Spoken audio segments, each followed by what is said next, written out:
지금 연초에 이제 코스피 코스닥 합쳐가지고 거래가 60조 정도 발생했던 날이 있고 네. 지금 매일 3조 40조씩 거래가 되고 있거든요. 그렇죠. 근데 엄청난 거죠. 1년 전만 놓고 보더라도 원래 한국 주시장은 한 달에 한 8조 정도 거래되는, 아니 하루에 8조 정도 거래하는 게 노말이었어요. 그래서 코스닥 코스피 합쳐서 한 10몇 조 거래되면 거래량 되게 되게 너무 많았단 많다. 말이에요. 너무 많다 그러고 거래가 안 되는 날은 한 4조 맞아요. 뭐 이랬거든요. 근데 지금 이제 이게 30조, 40조, 60조까지 거래가 되는 시장이 된 거잖아요. 삼성전자 혼자 4, 5조씩 거래가 되니까요. 네. 이제. 예.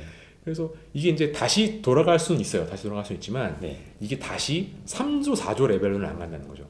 그러니까 이미 10배 이상의 확장된 시장이기 때문에 뭐 이게 반토막이 나도 5배 정도 커지는 거잖아요. 그렇죠. 그래서 이게 좀 이번 일을 계기로 해서 물론 이제 지금은 좀 너무 좀 뜨거운 감이 없지 않아 있으니까 제가 앞에 좀 이렇게 부정적인 말씀드렸고 그래서 다시 좀 가라앉을 수는 있겠지만 가라앉는다고 하더라도 주식의 비중이라는 게 일정 수준 늘어날 것 같기는 해요. 개인 재산에 차지하는 어떤 그 비율이. 그래서 어떻게 보면 한국 주식시장이 좀 레벨업은 됐다라고 좀 생각이 들고 그래서 뭐 그런 걸 생각해 본다 그러면 이제 어느 정도 내가 주식에서의 갖고 있는 비중을 어느 정도는 유지해야 되는 거는 뭐 어쩔 수 없는 대안인 것 같아요.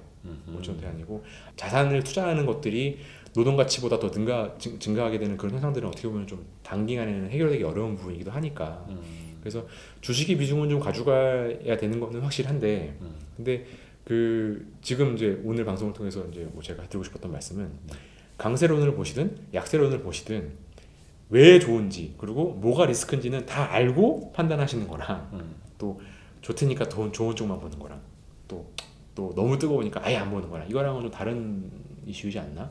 라는 생각이 들어서 그렇죠. 좀 균형 있는 시각을 갖는 게 또 중요하다 생각이 듭니다. 항상 좋을 때 안 좋을 것도 좀 생각을 해놓고 안 좋을 때 또 좋아질 걸 생각해놓고 그게 이제 투자자들이 어떻게 보면 이제 몸에 체득하고 있어야 되는 거잖아요. 상시적으로. 지금은 그 말씀드린 것처럼 그 좀 위험을 좀 생각할 때인 것 같아요. 네, 그래서 그 아직까지는 뭐 하반기에 제가 뭐 금리가 올라가면서 그리고 뭐 경기가 좋아짐에도 불구하고 실제로 기업이익이 따라주지 못하면서 위험이 발생할 수 있다라는 말씀드렸는데 그게 이제 그렇게 된다라는 건 아니에요. 그렇게 될 수도 있다라는 거지. 그렇죠. 근데 이제 그렇죠. 그런 위험성들을 좀 생각을 해야 되고 뭐 그리고 이제 계속 앞으로 2월, 3월, 4월, 5월 시간이 흘러가면서 그런 리스크가 불거지고 있는 건 아닌지 그런 리스크가 좀 해소가 되고 있는 건지 이런 것들을 좀 면밀하게 체크하면서 가야 된다고 생각을 합니다.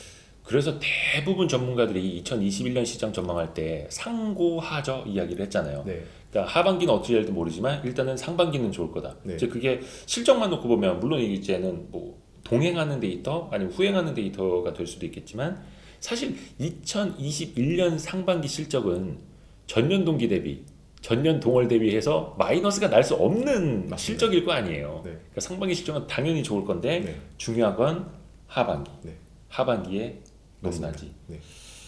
그래서 뭐 상반기까지는 금리가 낮게 유지가 될 수밖에 없고 네. 뭐 정책 금리가 있으니까 네. 그리고 어쨌든 1분기 지금 1분기도 실적 굉장히 좋을 거거든요 기업들이 그리고 2분기는 뭐 작년에 워낙 2분기가 최악이었기 때문에 그렇죠. 전년 대비로는 무조건 좋고 네. 그러니까 이제 금리는 낮고 실적은 좋으니까 아까 밸류에이션 그 모델에 따라서 그래서 주가가 좋을 수밖에 없다라고 하는 게 이제 대체의 컨센서스고 저도 거기에 이제 큰 이견은 없습니다. 근데 2분기가 좋죠. 근데 주가라는 게 항상 선행성이기 때문에 그렇죠, 그렇죠. 올해만 주가가 얼마나 많이 올랐습니까? 네. 그러면 좋은 걸 이미 다 반영한 걸 수도 있죠. 또 하나 여쭤볼게. 실적 이야기가 나왔으니까 쭉 이어가 보면 지금 고성장주들 있잖아요. 네. 고밸류에이션주도 뭐 대표적인 2차 전지라든지 뭐 바이오는 조금 이제 실적 가능하게 좀 다른 차원이니까 논외로 하고 그런 것도 보면 지금 애널리스트들도 2021년이 아니라 2022년 혹은 2023년 실적치까지 땡겨와서 밸류에이션을 매기고 있거든요. 네. 그럼 그거는 어떻게 봐야 될까요? 그러니까 그 고성장주라는 게 네. 이제 그러니까 그건 그런 것 같아요. 가치주는 실적이 깨지면 네. 굉장히 참혹한 결과가 나옵니다. 왜냐하면 싸다고 샀는데 예. 이제 실적이 나빠지면 싼 게 아닌 거잖아요. 네. 네. 그래서 굉장히 안 좋고 성장주는 어차피 미래 실적을 가지고 하는 거기 때문에 네. 뭐 중간에 분기 실적이나 연간 실적이 안 남았을 때에도 괜찮아요. 그러니까 사실 별로 되게 약간 오히려 성장주가 실적과 무관하게 올라가는 경향이 있기 때문에 더 안전하게 보일 수도 있어요.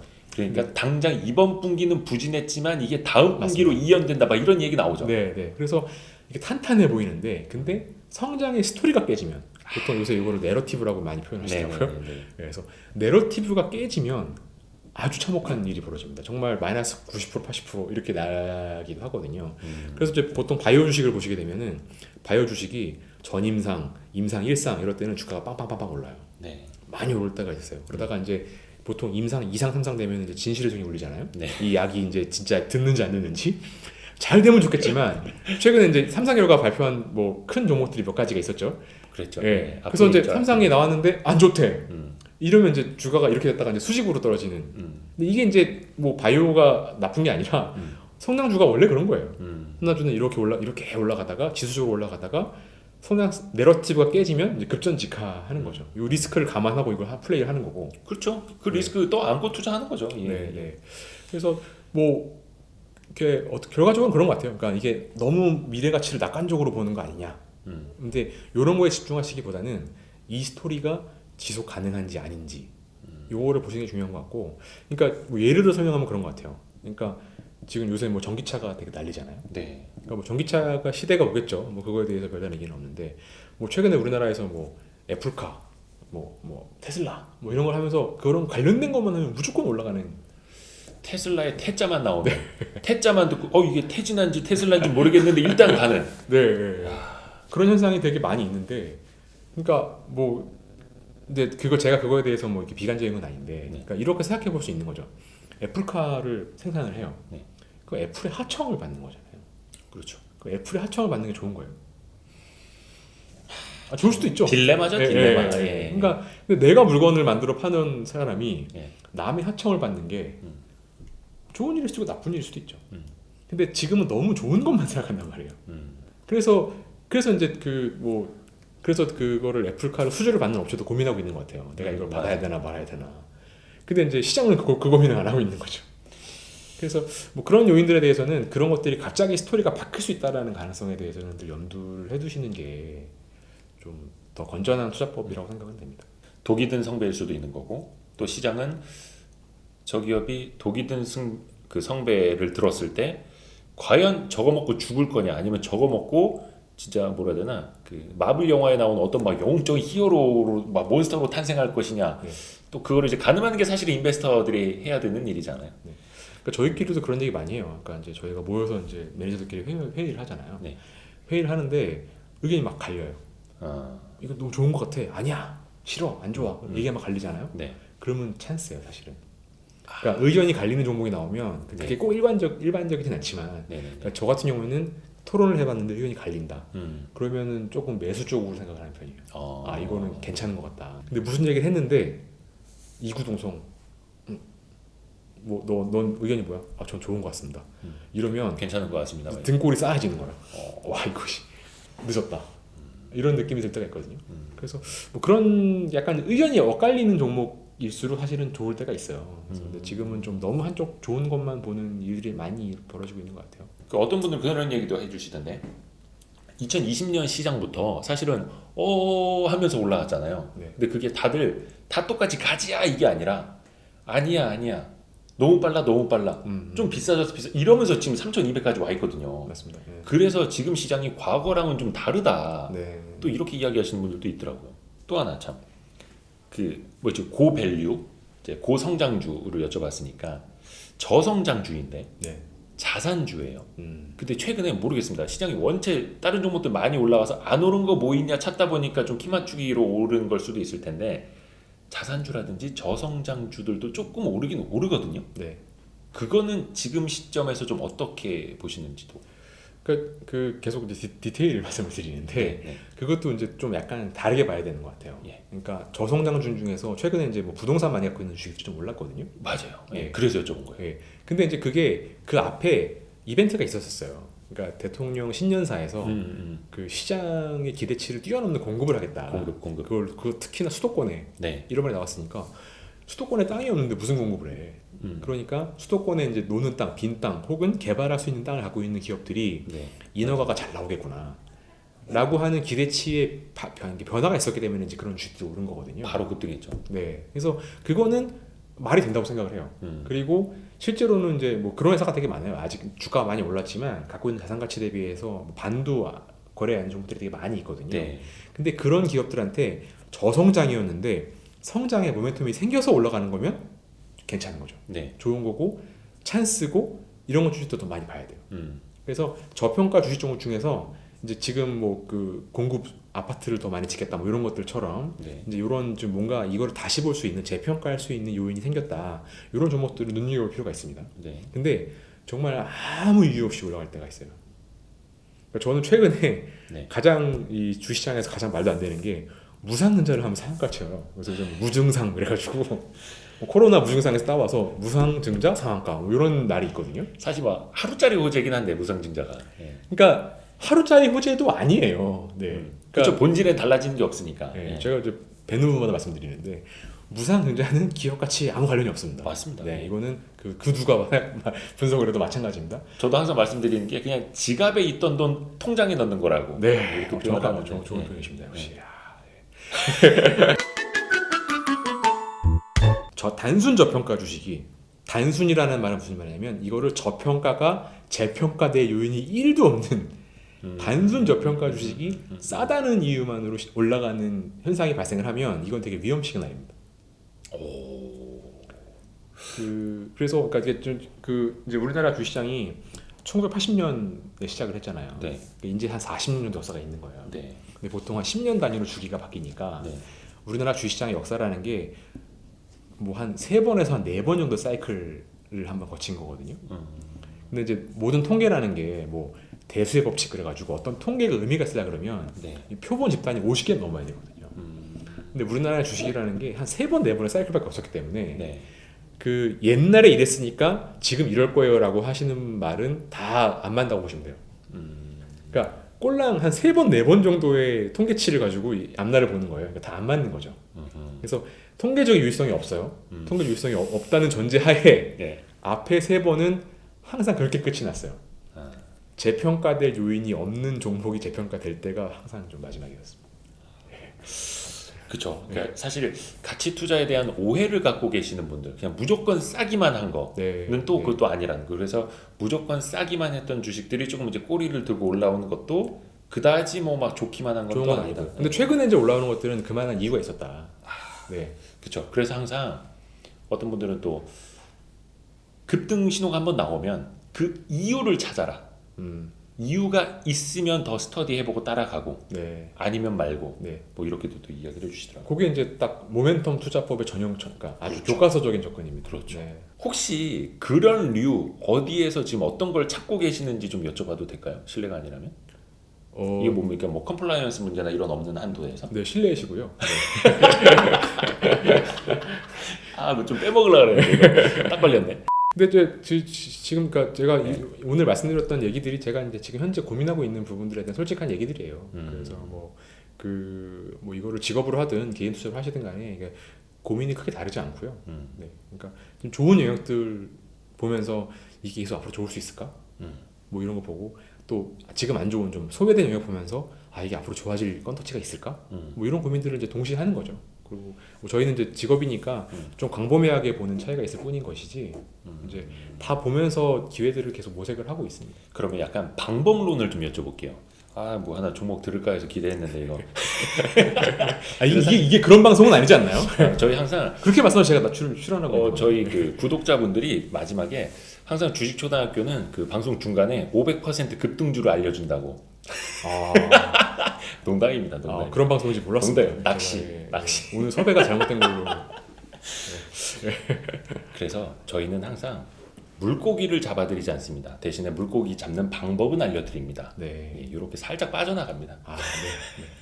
오늘은 구명조끼. 중요한 거. 네. 투자 대상을 고르실 때 네. 가장 나는 이것만큼은 정말 중시한다. 네. 이런 건 있으실 거 아니에요. 뭐 물론 이제 뭐 실적 뭐 이런 건 당연한 거고. 네. 예. 저도 계속 원칙이 변해요. 원칙이 그래요? 변하고. 원칙이 네. 변한다고요? 네. 그러니까 뭐 투자 원칙이라는 게 변하지 않아서 원칙은 아닌 것 같아요. 그게 이제 가장 근간이 되는 기초기 때문에 원칙인 것이지. 그러니까 이제 그 세상이 계속 변하는 거잖아요. 세상이 계속 변하는 거고. 그러니까 원칙이라는 게 그런 거잖아요. 이제 어떤 뭐 무슨 나이 든 사람이 내가 인생을 살아보니 이게 맞는 것 같아. 이게 내 삶의 원칙이야. 이렇게 말한다는 거는 앞에 인생을 살아보니라는 게 있는 거잖아요. 네네네. 그러니까 내가 이것도 해보고 저것도 해봤더니 이게 맞더라. 그래서 나는 이걸 원칙으로 세운다. 이런 거잖아요. 근데 세상이 계속 변하니까 그러니까 옛날에 맞았던 게 지금 안 맞을 수도 있는 거예요. 마찬 것처럼 워렌 버핏이 가치 투자가 과거에는 맞았지만 지금은 별로 유효하지 않는 것처럼. 그러니까 세상이 바뀌면 원칙도 계속 변해야 됩니다. 근데 이제 그런 그 원칙들이 계속 따라 바뀌어야 되기 때문에 저도 뭐 3년 전에, 5년 전에, 10년 전에 제가 아니라고 생각을 하고 포트폴리오 보면 완전히 달라요. 그래서 그런 것들을 계속 진화시켜 나가려고 계속 발전시켜 나가려고 노력을 하고 있는데 근데 이제 잘 안 바뀌는 게 뭐냐면 제가 안 바뀌어요. 제가 세상은 바뀌고 예. 그 세상에 제가 쓰는 원칙은 바뀌는데 네. 저라는 사람의 그 퍼스널리티, 성향, 인격, 성격, 네네. 단점 이런 게 잘 안 바뀌어요. 그래서 이게 제가 이제 문제가 뭐냐면 제가 되게 쫄보예요. 에이 뭐 아니 근데 그거는 네. 뭐 수백억 가지신 분들도 다 자기 쫄보라 그런다고. 에이. 그래서 뭐를 이렇게 했다가 이게 약간 좀 잘 안 되는 것 같으면 자꾸 팔아요. 빨리빨리. 그래서 수익을 잘 못 내는 소양이 있거든요. 그래서 이제 제가 계속 변하지 않는 원칙이 뭐냐면 이게 좋은 회사를 살려고 해요. 그러니까 좋은 회사라는 게 이제 각자의 의미는 다르겠지만 그냥 그런 거 있잖아요. 좀 일반적으로 경영진이 좀 훌륭하고 그다음에 비즈니스가 지금 탄탄하게 잘 돌아가고 있고 네. 그다음에 경쟁사에 비해서 이렇게 좀 괜찮은 성과를 내고 있고 네. 근데 이런 회사를 사고 있으면 제가 예상과 달리 조금 돌아가더라도 제가 쫄리지가 않아요. 제가 겁을 먹지 않으니까 항상 이게 사람의 투자 판단이라는 게 너무 욕심을 많이 내거나 아니면 너무 겁을 많이 내거나 그러니까 감정이 이성을 압도할 때 이상한 행동이 나가거든요. 맞아요.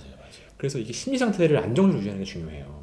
근데 우리가 뭐 예수님이나 부처가 아닌다면 어떻게 성의 문제도 아닌데 어떻게 이 변하는 상황에서 계속 마음을 안정하게 유지할 수 있겠어요. 그러니까 심리를 안정을 유지하려고 그러면 무리하면 안 되고 내가 심리를 유지할 수 있는 환경에 내가 들어가 있어야 돼요. 이거 진짜 중요한 말씀이네요. 네, 그래서 제가 이제 이렇게 놓고 보니까 그냥 제가 좋아하는 회사, 제가 좋아 보이는 회사를 가지고 플레이를 해야 제가 이상한 짓을 안 하더라고요. 근데 이게 좀 제가 평소에 좋아하는 회사는 아닌데 이거 좀 이번 지금 구매해서 괜찮은 것 같은데 이런 식으로 뛰어들면 설사 그 주식이 많이 올라가더라도 제가 중간에 도망가요. 맞아요. 그런 일이 많이 발생을 해서 야, 그거 진짜 어떻게 저나 다른 주린이나 CIO나 똑같네요. 네, 뭐 이게 사람이니까. 사람이니까. 네. 그래서 뭐 그런 면에서는 제가 갖고 있는 제가 계속 원칙에서 바꿔왔는데 제가 이제 바뀌지 않는 원칙은 좋은 회사 사자. 네. 제가 평소에 이 회사는 좀 이렇게 생각했던 회사에 괜히 무리하게 들어가지 말자. 그러니까 제 판단에 틀릴 수도 있겠지만 네. 그래야 제가 좀 이렇게 사운드하게 계속 갈 수 있다라는 거죠. 진짜 좋은 말씀이십니다.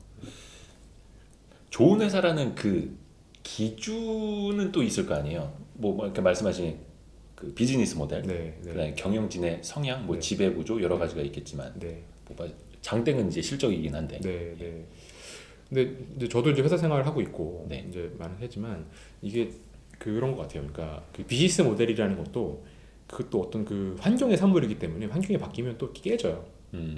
뭐 과거에 뭐 오프라인 유통을 장악했던 그 우리나라 유통업체 비즈니스 모델이 지금은 되게 뭐 쿠팡 이런 것 때문에 안 좋아 보이지만 옛날에는 그게 되게 완성된 형태의 비즈니스 모델이었거든요. 그러니까 그 어떤 비즈니스 모델 이런 것보다도 시간을 좀 긴 시간을 놓고 보니까 제일 중요한 게 경영진이더라고요.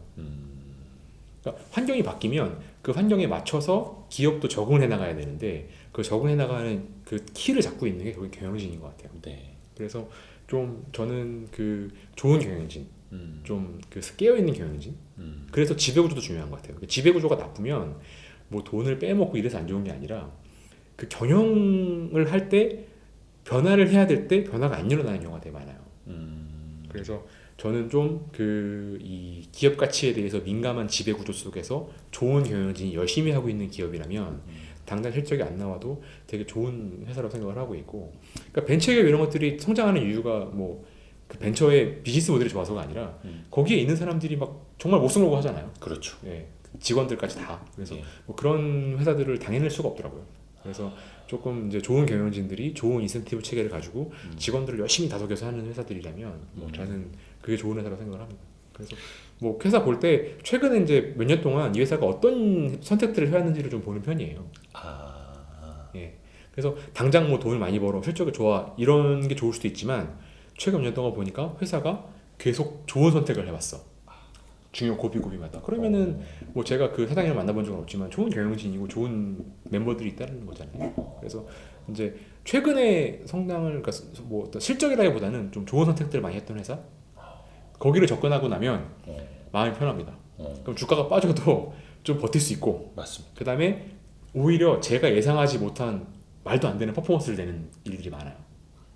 제가 보지 못한 기회들을 보는 경우들이 많고 좋은 기업 지배 구조, 네. 좋은 경영진, 그리고 그들이 내렸던 좋은 판단. 네. 그 이제 과거 어떤 판단을 어떻게 해왔는지를 조금 이제 트래킹을 해보면은 네. 또 미래를 볼 수가 있겠네요. 이거 진짜 중요하신 말씀인 게 저희도 그 주식 초등학교에 CEO 톡이라는 걸 네. 만들었어요. 네, 열심히 보고 있습니다 저도. 아 그러세요? 네.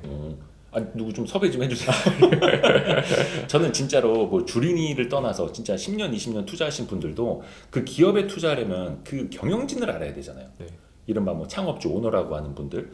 근데 직접 만나기는 사실은 쉽지 않고 네. 뭐 아무리 자산운용사 CIO라고 해도 물리적으로 그게 쉽지 않을 때가 많아서 제가 항상 그걸 대신하려고 해요. 네. 뭐 물론 이제 거기 나오신 분이 나중에 뭐 진짜 뒤통수를 치는 일도 없지 않아 있을 수도 있어요. 네. 저도 이제 속을 수도 있는 거고 헌데 여러분이 직접 간접적으로라도 만나보시고 직접 판단을 하시라고. 네. 그래서 저도 좀 많이 만나보려고 하고. 네. 예. 좋은 콘텐츠네요 진짜. 네. 아 주식 초등학교가 좀 구독자가 좀 빨리 늘어야 되는데. 뭐 제 개인적인 사례를 좀 말씀드리면은 저도 그래서 진짜 좋은 경영진이 있는 최대 주주의 마인드가 정말 훌륭한 그 회사에 진짜 마음 먹고 앞으로 수년을 투자하려고 지금 하고 있습니다. 지금 현재 진행 중이신 현재 진행형입니다. 네. 이거는 제가 라이브 방송 때 잠깐 말씀드린 적이 있나? 근데 제가 그 CEO를 한번 인터뷰하려고 했다가 이 회사는 너무 좋은 거예요. 그 마침 섭외가 안 돼서 일정 때문에. 네. 그래서 이건 내가 그러니까 직접 만나보시고 아니요 못 만났어. 취재원이 아니라 이거는 인베스터로서 내가 접근해도 괜찮겠다. 그런 회사예요. 그 나중에 알려드릴게요. 공유 안 하신 거예요? 재작년에 저희 식사하면서 제가 그때 DI 동일 말씀드렸던 거 기억하세요? 예. 그 혹시 펀드에 지금 없습니다. 그래요? 저도 이제 얼마 전에 저희 이렇게 라이브 방송할 때 이야기 나왔는데 사실 저도 DI 동일이 일찍 털렸거든요. 근데 아마 그때 이야기했던 것보다 지금 엄청 많이 올랐잖아요. 4배, 5배 올라갔을 거예요. 네. 근데 제가 이제 팔고 난 직후에 이제 그런 급등이 시작됐거든요. 네. 신의 손이죠. 네. 근데 제가 이 회사를 포기했던 네. 뭐 거의 한 2년 이상 갖고 있었지만 조금의 수익을 내 나왔던 이유가 뭐냐면 뭐 물론 여기도 이제 적지 않은 수익을 내기는 했습니다만 지배 구조였어요. 경영진이었어요. 네. 이른바 아주 오래되신 분들 저기 하고 있는데 소통도 안 돼. 뭐 자기네만의 이거를 갖고 있어요. 그래서 저 회사는 참 이게 답이 안 나오는구나. 근데 이제 급등하더라고요. 이게 투자라는 게 네. 약간 저는 요새 그런 표현을 많이 쓰는데 투자라는 게 기본적으로 숟가락 얻는 거예요. 네, 그러니까 열심히 일하시는 그 회사의 경영진과 직원분들한테 옆에 있는 그 상관없는 사람이 이렇게 숟가락을 얻는 거예요. 되게 비겁한 거거든요. 아니죠. 뭐 그렇지는 않죠. 뭐 사실 뭐 직접 뭐 유상증자에 참여를 한다든가 IPO 때 이제 청약을 한다든가 뭐 그런 경우에는 직접적인 자본 투자가 되지만 뭐 그래도 유통 시장에서의 흐름을 또 만들어 주니까. 뭐 그렇게 떠나서 그러니까 그런 마음가짐을 가졌으면 좋겠어요. 그러니까 이걸 보시는 분들이 이 투자라는 게 숟가락을 얻는 거다. 그러니까 이렇게 그런 생각을 하면 좀 겸손해지거든요. 이게 이제 수익이 나는 게 내가 잘해서가 아니라 우연히 내가 투자한 회사의 그 회사가 너무 훌륭한 회사에서 그리고 내가 잘해서가 아니라 금리를 내려줘가지고 이게 다 주어진 거라는 생각을 항상 해야 돼요. 그러니까 투자자가 할 수 있는 행동이라는 게 마우스 까딱까딱 하면서 사고 파는 거잖아요. 근데 이게 사실은 무슨 가치가 있겠어요. 근데 다 주어지는 거거든요. 근데 그런 것들이라는 것들을 마음에 가져야 겸손해지고 겸손해져야 이제 적시에 치고 빠지실 수 있습니다. 저도 예전에 한 4년 전, 5년 전쯤에 제가 보유한 회사에서 유상증자를 한번 하더라고요. 근데 지금은 뭐 유상증자가 좀 호재로 인식되는 경우도 왕왕 있습니다만 그때만 하더라도 유상증자는 이꼬르 악재, 급락 이랬잖아요. 근데 저 개인적으로는 유증? 그래 회사가 성장하기 위한 유상증자라면 오케이. 나는 유상증자에도 추가로 참여할 의사가 있어. 이런 생각까지 했었는데 정말 실망했던 건 그거였어요. 유상증자를 하면 IR을 열어서 투자자들에게 우리가 돈이 왜 필요하고 이걸로 어떤 성장을 할 것이고를 설명해야 되잖아요. 네. 근데 그게 없는 거예요. 시장에 돈 달라. 투자해달라는 손은 벌렸어. 근데 내가 손을 왜 벌리는지는 이야기를 안 해. 저는 거기서 이 회사는 아니다. 그러네요. 딱 잘랐어요. 마음 상했습니다. 마상을. 예, 마상. 그 지배구조 상단에 올라가면 그 기업 집단 그 회장님도 제가 굉장히 안 좋아합니다. 이거 잘라야겠다. 직접 그 고객분들을 만나시는 경우도 있으신가요? 네, 이제 운용사는 보통 이제 고객분들이 기관 투자자분들이시니까요. 네. 기관 고객분들은 저희가 많이 접하고 하고 있습니다. 아, 맞다. 네, 기관 고객들은 이제 직접 만날 수 있고 여기 이제 펀드 가입하시는 고객들은 또 판매사를 통해서 네. 간접적으로. 네. 혹시 그런 분들한테 뭐 좀 이렇게 해주시는 말씀 같은 건 없으세요? 그러니까 이제 지금 오늘 이 시간 드렸던 말씀들이 요새 제가 그 손님분들 만나면 네. 해드리는 말씀이에요. 그러니까 이게 이제 이게 항상 반대인 것 같아요. 그러니까 저도 이제 손님들을 접하다 보면은 네. 진짜 투자를 해야 될 때, 네. 예를 들면 작년 3월, 예. 이럴 때는 돈을 다 빼세요. 왜냐면 안 좋으니까. 그리고 사실 지금은 저도 이제 뭐 오늘 비관적인 말씀드리긴 했지만 저도 장세 자체는 현재로서는 낙관적으로 봐요. 워낙 기세가 좋으니까. 네. 근데 사실 지금 돈 받기 좀 부담스럽거든요. 이게 만약에 주가가 여기서부터 여기까지 올라간다고 한다 그러면 주가가 이 바닥에 있을 때는 네. 기회가 이만큼 있는 거예요. 돈이 들어와야 되는데 빠져나가죠. 네, 근데 주가가 이렇게 많이 올라가면 네. 좋죠. 좋았으니까 여지가 사실 별로 없는 그것도 있거든요. 네. 그래서 이게 이제 가격이 낮을 때는 욕심을 좀 내야 되고 네. 올라갈 때는 조심을 해야 돼요. 조심하니까 돈을 다 빼고 지금 투자를 하지 말라는 얘기가 아니라 예. 그러니까 그런 경계하는 자세가 좀 필요하거든요. 네. 그래서 제가 이제 계속 지금 말씀드리는 거는 계속 더 이제 게임을 지금 더 해나가야 되는 상황이긴 하지만 우리가 지금 어느 때보다 조심할 때다 이런 말씀 많이 드리고 그래서 조심해야 되기 때문에 이제 앞에 뭐 금리나 이런 것도 많이 좀 말씀드렸던 부분에 있고요. 그래서 뭐 그리고 이제 그런 좀 밸런스 이런 것들이 지금 투자에는 좀 중요한 것 같아요. 밸런스. 네. 그 사실 어떻게 보면 우리 개인 투자자분들한테는 기관 투자자에 대한 이미지가 그다지 좋지는 않을 거예요. 네. 그러니까 물론 이제 뭐 펀드 수익률 잘 내준 데는 이제 고맙긴 합니다만 3대 매매 주체 외국인 기관 개인들 중에서는 뭐 외국인이야 그렇다 치고 왜 이렇게 기관을 계속 파느냐. 또 사실 이거는 펀드 매니저들의 되게 딜레마잖아요. 좋을 때 돈을 좀 많이 받아서 사야 될 때는 돈이 빠져나가고 지금과 같은 또 항상 그랬잖아요. 과거에도 코스피 뭐 2,700 막 이럴 때 막 펀드 자금 들어왔다 그때 또 물리고 그게 이제 안 좋은 사이클이 좀 반복이 되는데 그걸 좀 어떻게 풀었으면 좋겠다라는 바람 같은 거 있으세요? 기관 투자자 입장에서? 그러니까 지금 이제 그런 것들이 이제 제가 직업인으로서의 숙제죠. 그 숙제고 그런 기관들이 그만큼 이제 사회의 신뢰를 구축 못했기 때문이라는 생각이 들어요. 그래서 이제 기관들도 이제 먹고 살아야 되는 존재이기 때문에 네. 상품이 팔릴 때 세일즈를 심하게 하고 네. 상품이 안 팔릴 때는 움츠러들거든요. 그러니까 네. 말한 것처럼 장이 안 좋을 때는 오히려 상품을 적극적으로 팔아야 되는데 네. 이제 그동안 이제 신뢰를 구축하지 못했다 보니까 자신이 없으니까 말을 못하는 거예요. 지금 주식하실 때라고. 네. 그리고 오히려 장이 좋을 때는 네. 제가 지금 말씀한 것처럼 약간 경계심을 가져야 될 텐데 이때는 지금은 상품이 잘 팔리니까 또 찾는 사람도 많잖아요. 한마디 해보라고. 근데 그럴 때 가서는 또 자신 있게 말하고. 그러니까 또 이제 또 안 좋을 때 또 많이 떨고 다녔으니까 꺾이면서 또 사기꾼이 되고. 이렇게 이제 그런 흐름이 많다 보니까 악순환이라서 네. 그러니까 결과적으로는 이게 뭐 당장에 어떤 골든 룰이 있어가지고 쉬운 해결책이 있다라기보다는 좀 장시간에 거쳐서 신뢰를 쌓는 게 제일 중요하다 생각이 많이 들어요. 그래서 결과적으로는 뭐 저도 이제 계속 좀 이렇게 장기간의 신뢰를 구축하기 위한 노력을 꾸준하게 해 나가는 수밖에 없는 것 같고요. 알겠습니다. 그래서 항상 자산운용사 또 그 자산운용사의 펀드 볼 때 기업에 투자할 때 거기에 CEO 경영진을 봐야 하는 것처럼 자산운용사는 이제 CIO를 보라고 네. 굉장히 중요하게 이야기하는데 오늘은 유경 PSG 자산운용의 강대권 CIO를 만났다는 점. 오늘 상무님의 그 어떤 철학이나 이런 게 꽤 잘 전달됐을 것 같다는 생각을 감히 해요. 너무 예. 좋습니다. 이제 저희가 편집만 잘하면 되는데요. 네. 오늘 저기 시간 많이 내주셨다. 네. 바쁘신데도 오늘 좋은 이야기 해주셔서 너무 감사합니다. 네, 이렇게 또 출연시켜 주셔서 감사드립니다. 아이 별말씀. 저희가 한번 시즌제는 아니지만 한번 이렇게 계절이 바뀔 때쯤 한번 또 찾아오겠습니다. 감사합니다. 시간을 종종 내주십시오. 고맙습니다. 아유, 네. 감사합니다. 고맙습니다.